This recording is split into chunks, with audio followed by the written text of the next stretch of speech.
So my name's Luke and this is Asumu, and we're here to tell you about the joys and the virtues of writing your own Ethernet device drivers and how we do this in the Snabb project. And Snabb is very briefly a networking framework that you can think of as similar to DPDK, but it's a much smaller project. It's written completely in Lua, and it's driven by small independent application developers rather than large equipment vendors.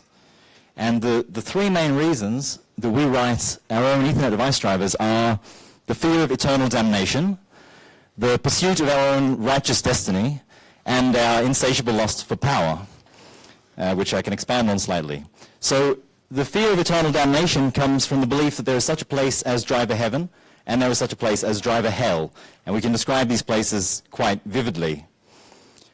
So in driver heaven, when you have a networking application and you need to support a new Ethernet adapter for some reason, you have a new requirement, you need some new hardware, you'll find a promising vendor, you'll go to their website, you'll click the link that says download device driver specification here, you'll get a file that's about 20 pages long because it's not rocket science to just take packets in and out of memory and do some light multiplexing. You'll read the spec and you'll say, okay, I understand that this is going to work fine for me, and I can write a driver in something like 500 lines of code about the complexity of a JSON parser because, you know, it's just packets in and out of memory. But before you do that, you'd go out to GitHub and you'd see, you know, who else has written drivers already. You know, in driver heaven, GitHub has a lot of drivers, and and you're going to look around and you're going to look for something that suits your application, and it's going to depend critically on what domain you're in. You might be very, very, very sensitive to throughput, or you might be very sensitive to latency, or you might be very sensitive to packet loss. And depending on those requirements, it's going to really influence what driver would suit you. You're also going to be very sensitive to the platforms that are supported. Do you want to deploy, which operating system do you want to deploy on? And do you want to be in kernel space or in user space? Do you want to be in containers? And what programming language do you want to use? Because, I mean, these days as an application developer, you can use any programming language that you like, and everything can run in user space. So you could be programming in C, in Java, in Rust, in Go, in Lua, in whatever, and that's really your choice. And, you know, you would find a driver that suits you. So then on GitHub, you either find the driver you want, and you embed that very quickly, and you're up and running, and you join that community, or if you don't find it, you just write it yourself. It's only 500 lines of code, and then, you know, you put it up, and the next people come along, and they join your community. So that's driver heaven. Driver hell is a bit different. In driver hell, you need to support a new network interface. You go to the vendor's website, and you click around furiously everywhere you can find, and you don't find any link to download the host-to-device interface. So you open like a support request and you say, well, can I please have a copy of it? And you don't get anything back for some weeks. And then you make some calls and pull some strings, and you find an account manager who you can escalate through and get some attention. And then they say, okay, very, very, very secretly, just for your eyes only, here's a description of the interface. And that's 1,000 pages long. It's not 20 pages long. And now you've got a problem, right? Because you have a requirement, you need to ship with new hardware support, you've got a deadline. Can you really put it on your critical path to read a 1,000-page manual and then implement the driver and then not be able to share the spec with anybody else so that you're stuck maintaining it all by yourself forever and ever? And you can't do that, of course. So you're kind of forced to give up on the idea of writing your own driver. And then you go to GitHub and see what drivers are on offer, you know, because you've got to use something off the shelf. And of course, nobody else has written a driver either. Everybody else made the same calculation that you did, and there's nothing there. So the vendor driver is the only game in town. So you get the vendor's driver, and it's going to be written in some programming language, and it's going to support some platforms, and it may or may not work in containers, and you're never going to understand it. And anytime you have any kind of a problem, if your performance isn't at the level that meets your expectations, or you get some really, really strange production bugs that may involve the device driver, you're going to have to be resolving these through conference calls with your vendor, and that's just no way to live, right? So that's driver hell. And this brings us to the pursuit of our own righteous destiny. So we're standing at a crossroads, right, when we write an application. We have driver hell and we have driver heaven. And we get to decide for ourselves which kind of route we're going down. And the very, very, very first step that kind of everything follows from is whether you're prepared to use hardware that you don't have any documentation for, that you can't see how it works. So once you've done that, you can't write your own drivers. You're also not going to be able to use drivers developed independently by other people. So you take the next step and you're using something that's just from the vendor, and you're never going to understand it because you don't have the docs. None of your colleagues are going to understand it. And from there, you know, the vendor's going to realize that nobody else is really reading their code. It's just all going kind of blindly upstream. And, you know, and they don't get any kind of constructive constructive feedback from anybody, and everything just kind of comes off the rails. So we don't want to do that. So the alternative then, which is kind of harder. So driver heaven is not very far away, but it's a kind of a steep climb. It's a bit of a vigorous path. So the first step is to say, no, we won't use any hardware that isn't publicly documented. So if you can't go to the vendor's website and click a link and get the spec, then it's just not a valid option. And that's tough, right? Like when we started, we only could use Intel cards because Intel was the only company that put good specifications online without for everybody to see. And then you got to read and understand these specifications, right? Because even like lovely Intel manuals, they're 1,000 pages. They're not 20 pages. And it might only be 20 or 30 pages of that that's really, really relevant to you, but it takes a lot of time to read through and understand that, kind of condense it down and see what the relevant subset is. And then you need to write drivers, and you've got to do this kind of in a group-wise way. You can't just have one person who wrote all the drivers and is the only person who understands it. You need to kind of spread the work around. And so this is something we've done a lot in the Snabb world. We started with a driver, then somebody else came along and needed support for a related card, and somebody else needed some features, and we've kind of spread it around. So we have a lot of people who have done work on the drivers in one way or another and understand parts of them. And you need to engage with the vendors. You need to be part of a kind of a constructive dialogue. And the way that we're trying to kind of get into this driver heaven, we engaged last year with Mellanox together with Deutsche Telekom and convinced them to take the driver interface for their ConnectX NIC and make a public version of the specification and put it on their website. So now, if you go to mellanox.com, you can click the link that says Programming Reference Manual and get the spec and write your own driver for the ConnectX cards. And a couple of people have contacted me and told me that they did exactly that because the specification was now available and it was fantastic. And you need to seek out kindred spirits because there's strength in numbers. So that's why we're here, right? So we're trying to get to driver heaven. We're not all the way there yet. We're kind of climbing as hard as we can. And we've got some stuff on GitHub. Maybe you guys could have some code on GitHub too. Maybe one time you'll find yourself in a position that it would make sense to write some drivers and join in this community, and that would be really cool. So that's driver heaven and hell, and that's maybe reason enough to write drivers, but thankfully, as a bonus, if you're writing your own drivers, it also means that there are some applications that you can write that you couldn't write at all using off-the-shelf drivers. It's a really nice thing. Once you drop down and actually understand what the hardware's capabilities are, there are some things you can do that you just couldn't do before. And I have 3 examples from Snabbland. The first one is a program called Packet Blaster, which is it's a load generator with infinite capacity. So it transmits packets onto the network, and the basic property is you give it 1 CPU per processor, and it is always I/O bound. It will never run out of CPU cycles. So I have a screenshot here that you probably can't read, but it's on a server with 20 10-gig ports, and this is socket 0, and it's sending 14.88 million packets per second on each port. And this is the same thing on socket 1, so it's about 300 million packets per second in total going out, just generating load for stressing some application. And in HTOP down here, we have 100% on one core there, and 100% on one core there, and nothing else on any of the other kind of 22 cores. So it's a nice thing when you need to generate a lot of load for cheap, like when you have a server that you want to benchmark or want to stress test, in loopback mode. Another application we have is Firehose. Oh, sorry, the trick with Packet Blaster, the way that it works quickly, is that it never ever does any per packet work. So when it starts up, it fills all of the transmit descriptor rings with all of the traffic that you want, and then it just puts them all into a loop. So it takes no time flat to just keep telling the card to just keep on doing what it's doing, and so it's less than 1 instruction executed per packet transmitted. So that's the trick there.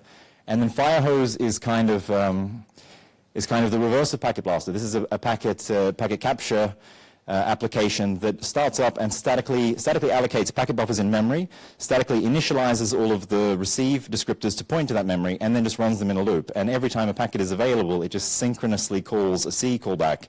So again, it's only a couple of instructions executed on this application per packet, and every other cycle is available for the application. So these are both applications where it's just not conceivable to match the efficiency on any framework that's doing any work kind of per packet at all. And finally is an application called SideSpy. There's something new that I'm working on, which does a kind of a side channel attack against an existing device driver. Side channel attacks are cool now, right? So this is solving a problem where you have a server with a bunch of network cards, and the network cards can be used in different ways. The kernel might have a card VPP might not have a card, a VM, Snabb, everyone's got different cards, and so you have no kind of unified way to control them. But if you drop down to the hardware level and look in physical memory and inspect PCI registers directly, then everything is the same. So if you have a sideways monitoring application, it can see all of the traffic passing through and everything, because at the DMA level, at the hardware level, it's the same. And it has to do this without actually disturbing the applications, and of course you can't do that with an off-the-shelf driver. That's the why. All right. Hi, I'm Sunil. So I'm here. So Luke told you about why we want to get to driver heaven, and I'm here to talk about, in this part, how we can sort of start to get there, and in particular how Snabb's drivers work and how it's on the path to getting to driver heaven. And this part just gives a flavor of the implementation. Because of time, I won't be able to get into too much detail. But let's start with sort of the big picture of the Snabb driver world. So I'm going to be talking about Snabb's Intel NIC driver, and that's about 1,485 lines of code of Lua, and that code is pretty high level. So it's not quite 500 lines of code, but it's getting there.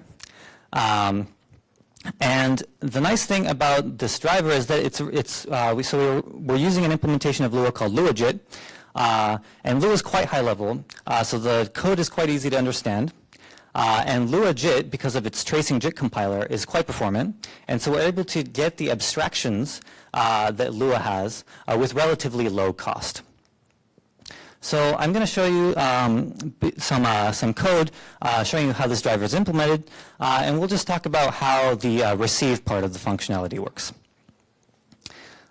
So briefly, a Snabb driver is an app like everything else in Snabb. And so when I say everything else, basically a Snabb program is composed of a bunch of apps that are hooked up in a graph like this. So for example, this has two instances of driver apps, and they're connected to some filter apps. And you can create various combinations of apps in interesting graphs that give you the functionality that you want.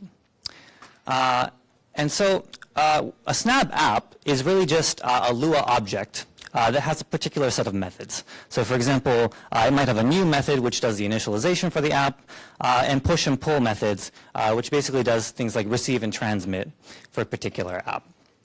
So if we're talking about a driver is also just an object that has some methods. So in particular, let's consider the pull method, which is the part that implements the receive functionality. So what the driver does is it maintains a ring buffer, the descriptor ring, and then the NIC will use DMA to send packets via the descriptor ring into the memory allocated by the driver. So how that looks is kind of like this. This diagram here on the right side shows a descriptor ring, and the first pointer there is the head pointer, and there's also a tail pointer, the second pointer there, and basically the blue portion between the two pointers is the part that is available for use, so they're empty slots that the NIC can send packets into, and the gray part's the occupied portion. And the driver has to maintain this ring by allocating it somewhere in memory, and then manipulating the registers on the NIC to set the base address for the ring, and also maintain things like the tail register and make sure that it's pointing at the right spot. So for example, if the NIC consumes, if the driver consumes a packet and then makes another spot empty, it moves the tail pointer down like this. And then in the actual driver code, how we manipulate these registers is pretty straightforward. So in the code, basically to access a register, you use a call like the one here, which is accessing the self object, which is the driver object itself, and then it's accessing this .r field, which is a table of all the registers that the driver uses, and then you can access the RDT field in that, which is an object that you can call to get the value that's currently in the register. And similarly, you can just call it by passing a value into it to set the register value. And this is using MMIO underneath, using a support library that Snabb provides to do all the actual low-level work. And this line here, it's just incrementing the tail pointer and making sure that if it goes past the end of the ring, that it comes back around. Okay, so in addition to manipulating the registers for the descriptor ring, you also have to allocate the memory for it. And for the Intel card, each entry in the descriptor ring kind of looks like this. Half of it is an address to a packet buffer that's allocated by the driver. And then the other half is some metadata that the NIC provides as well. So in the actual driver, we represent one of these entries using this data type declaration. And this is using the Lua-JIT FFI, which lets you basically use C data structures as Lua objects that you can manipulate easily. And then to allocate the descriptor ring, you can use these two lines. The first line is just computing the size based on the calculated size from the FFI. And then the second line uses some support libraries that Snabb provides to allocate some DMA friendly memory that we can use for the descriptor ring. And then given that setup, then we can write the main method that does the receive functionality for this driver. And it's just this code. So this is a little simplified from the actual code for ease of putting on the slide, but it's pretty similar to the actual code. This method, so this first line here is the method declaration saying it's a pull method for the driver. And then the first line, we're calling a method sync receive to synchronize the driver's basically copy of the pointers, and the driver's, the NIC's view of the pointers. And then there's a main loop here, which is basically just looping over the maximum number of packets that we can put in in an app link at once. And then on each loop iteration, we check if there's packets available in the ring descriptor, and if there's not, we just break out of the loop. And if there are packets available, then we call this a receive method to actually get the packet from the packet buffer we've allocated, and then send it off to the next app in the graph in our Snabb program. And then finally, after we've done the receive, we can just allocate new buffers to replace the ones that we've read off of the descriptor ring.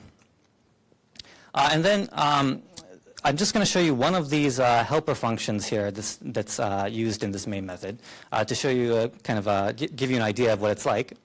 This is the receive method, and this is the one that actually fetches the packet that you want to read. And it's pretty short. All you do is you first take a copy of the tail register by reading off this RDT register. And then using that register value, you then index into the descriptor ring to get some metadata about the packet. And then you also use the same index to look up the actual packet buffer in the self.rx packets array. And then after you do that, you delete the packet from the array because you no longer need it, and we'll allocate a new one. And then you use this self.rdt call to increment the tail pointer. So it's pretty straightforward. The code's pretty easy to read, and it's very short.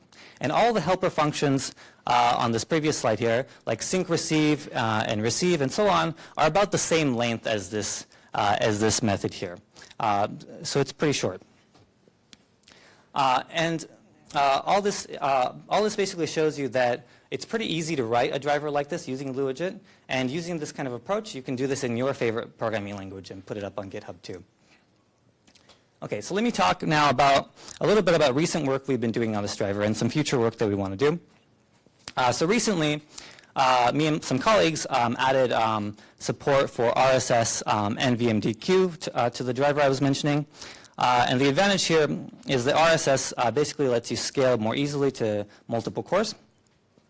And the idea is that RSS lets you hash flows so that you can distribute them to separate queues. So pictorially, kind of looks like this. You have a packet, and it enters the NIC, and the NIC will hash the packet based on its flow characteristics, and then send it to one of multiple queues that are on the NIC. And then it'll DMA that into the memory that the driver is allocated in RAM. And so basically the idea is that we can have separate instances of the Snabb driver app and running on different cores. And that's how you can scale to multiple cores in Snabb in the current release. And I should also mention that a lot of the work for the RSS support was done by Pete Bristow. And then finally, talking about some future work, so the current Intel driver supports some 1G cards, and it also supports the Intel 82599. And in the future, we'd like to work on supporting more NICs, for example, the XL710 as well. Yep, so that's it. Thank you for listening.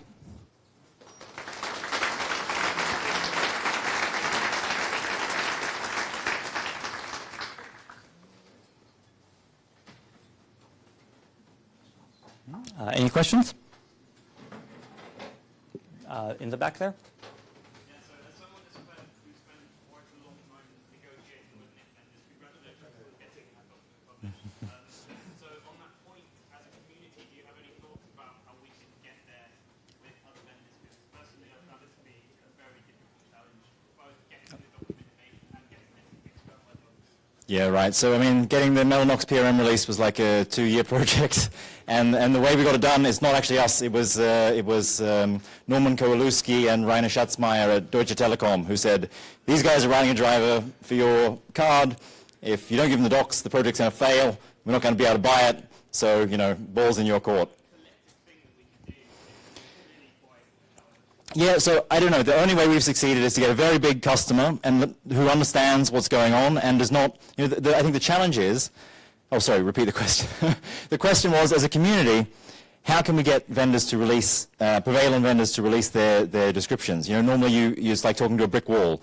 And I would say, to frame the problem, I would say vendors don't care about people, just people contacting them off the street, right? They're driven by their key account managers on their big accounts.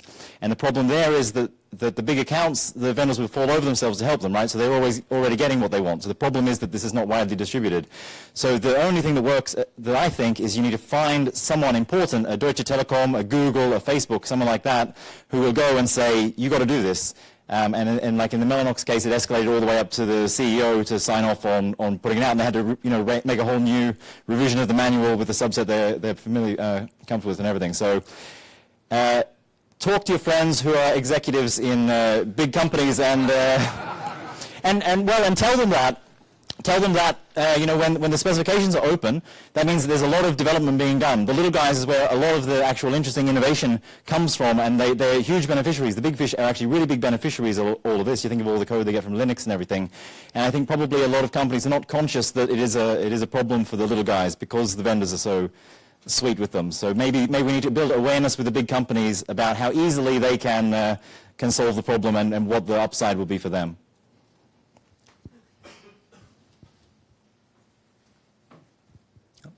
Right there. You said your Lua application is using some Snabb library underneath. How big is that library? Repeat the question, please. So the question was, how big is the support library that the driver is using? So it's actually pretty small itself. I don't have a number of lines off the top of my head. Luke, do you know? Page or two. Any other questions? In the back over there?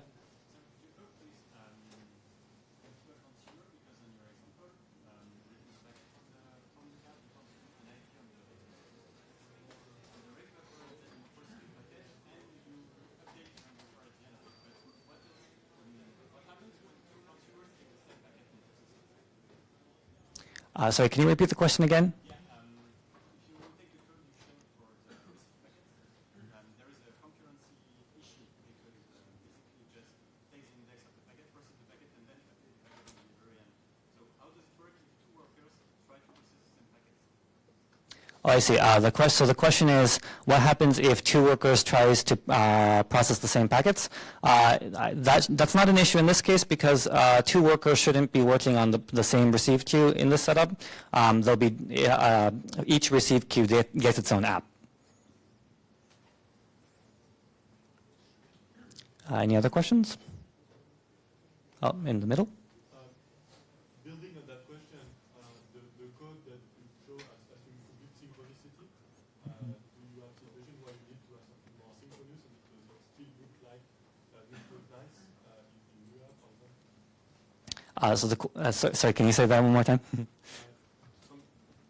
Right now the driver works in a synchronous way. Do you sometimes need to use some sort of asynchronous programming? And how does it look? Yes, so the question is, the driver code that I showed is very synchronous, and do we need to use asynchronous programming in other cases? Not in the particular kinds of code I showed here, but in the configuration code for the NIC, or for the driver, sorry, sometimes we need to use more asynchronous styles of programming. In particular, we need to sometimes coordinate between different instances of a driver that are using the same configuration registers, and there we need to use more kind of concurrent programming ideas. Yep.